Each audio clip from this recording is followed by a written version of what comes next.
All right, hey guys, today we're going to be learning about fossils.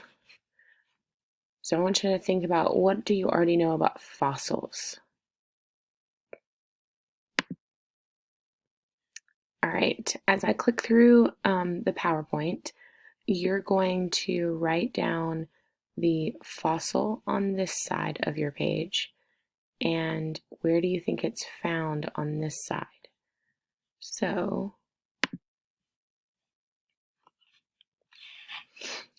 you're going to look at the picture and think, where would these be found? So these are fossils. What are these? They're shark teeth. Where might they be found? The ocean or at the beach. So on my page, I'm going to say my fossil is shark teeth. Where would somebody have found these? At the beach. Okay, you're going to do the rest.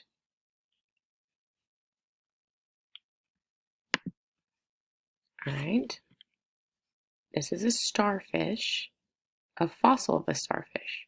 We're going to find out later that this is not actual remains of a starfish. It would be found at the beach. What's this? A dinosaur footprint is a fossil. Where might this be found? Somewhere that looks like this. A jungle or a forest of some sort. This is petrified wood. It would be found in a forest. Woolly mammoth. Where would a woolly mammoth skeleton, an entire woolly mammoth skeleton, be found? Yeah, in somewhere cold, in the tundra. One more. Dinosaur claw would be found in a jungle.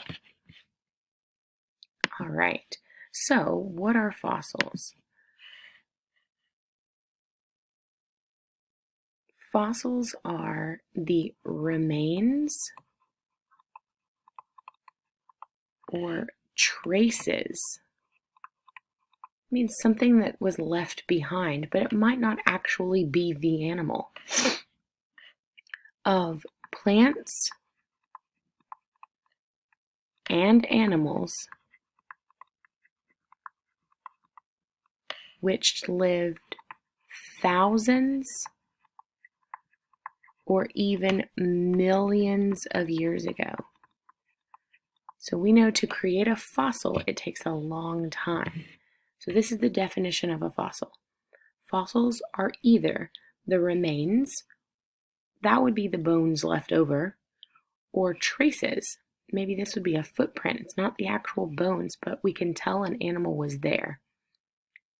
Fossils are the remains or traces of plants and animals which lived thousands or even millions of years ago.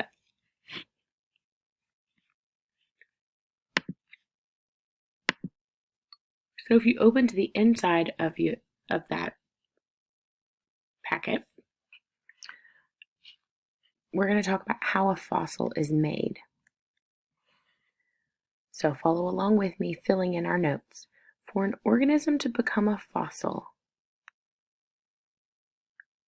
the conditions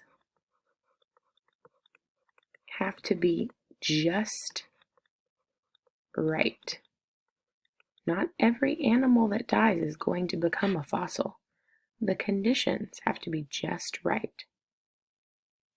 When most animals or plants die, they decay or get eaten by another animal.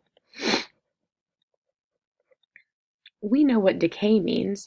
Those decomposers help animals decay or break down and become part of the soil. So most plants and animals will never become a fossil. In order for it to become a fossil, here's what has to happen. This is where the fossilization process starts. Sometimes an organism will die and be quickly covered by sediment on land or under water. So let's first talk about what sediment is. If you look on the side here, this kind of shows that sediment can be rocks,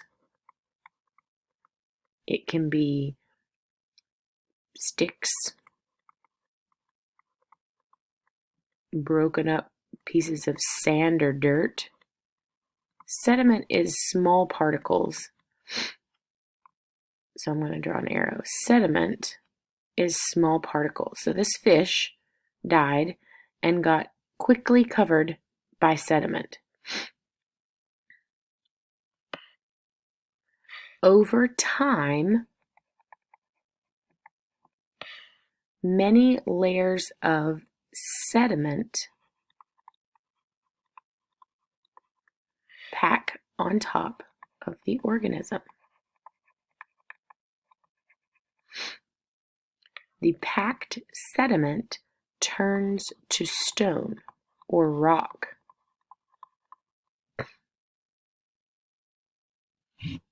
And then the organism decays in the rock. Okay, so this sediment gets packed on top of the rock from pressure from other sediment and from gravity. Let me put gravity over here.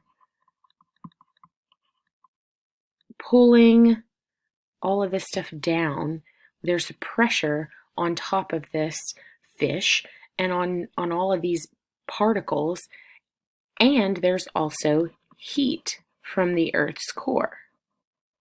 So from pressure and heat, all of this stuff becomes rock, and rock around the fish. There's rock all around the fish.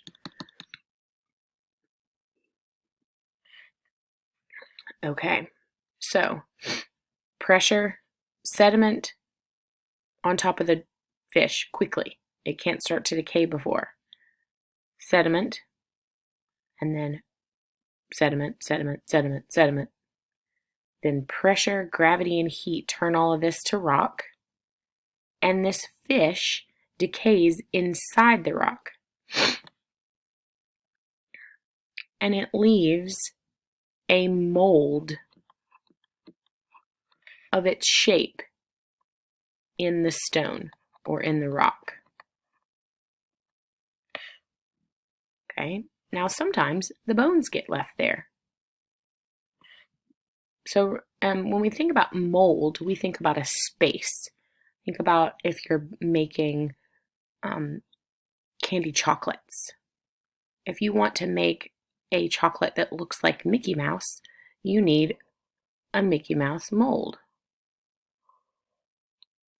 Okay, and so it's a space that you pour chocolate into. So a mold isn't like when bread molds. That's not what we're talking about. We're talking about a mold that's a space. If you cup your hands and kind of put them together, that space on the inside, that could be a mold. Eventually, the fossil exposed to the Earth's surface through weathering or excavation. So eventually this fish down here is found either because of weathering. Maybe a storm comes and breaks up all of this rock on top of it, or a tree falls and breaks off some of it, or water comes and rushes by and starts to chip away at this rock, and eventually we can see the fish. Or excavation. An excavation means an archaeologist or somebody digs down, down, down, down, down, down, and finds it.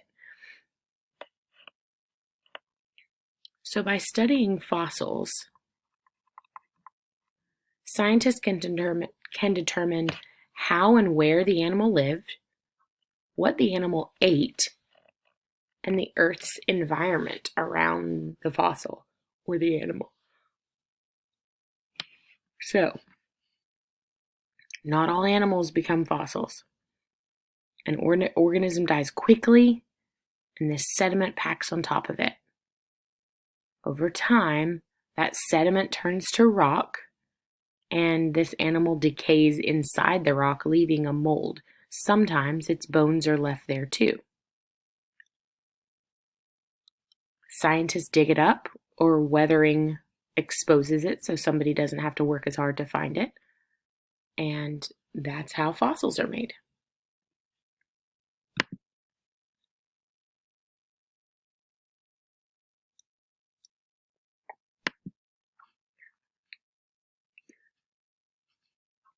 So now let's move to this page. You have 2 pages. You're going to cut these pieces out and glue them on top of this flip book. Okay? The idea is that you cut here and here so that you can lift this back, and underneath on your journal there will be writing. You can lift this back, and underneath there will be writing.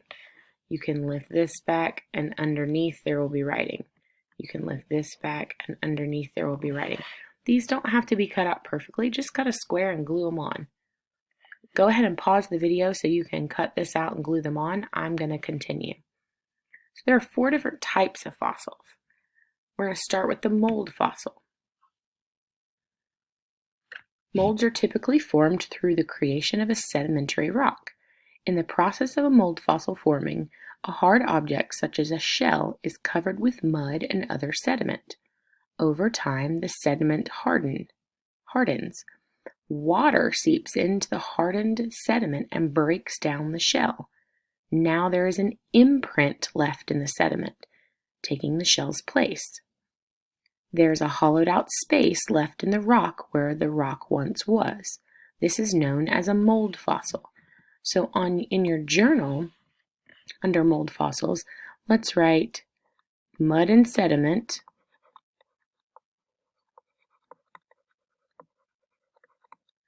Then we can write water breaks down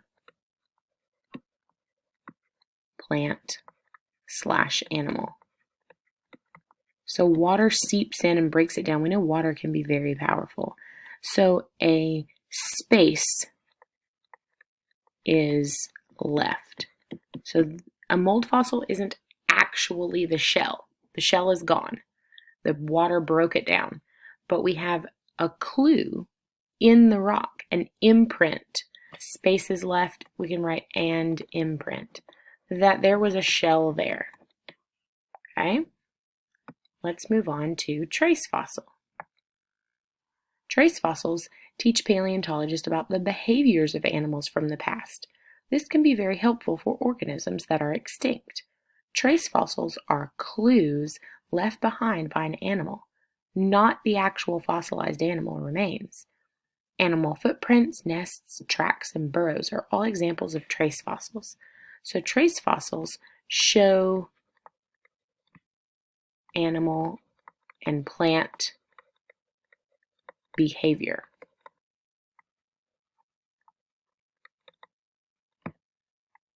Okay, so it's a clue left behind. You might have heard leave without a trace. That means there's no clues left behind. You're just magically gone. But animals can leave behind clues. They're called trace fossils. All right. So we also want to give some examples like footprints and nests or tracks are examples of trace fossils. All right, my time is almost up on this video, so I will have to start a new video to finish the rest.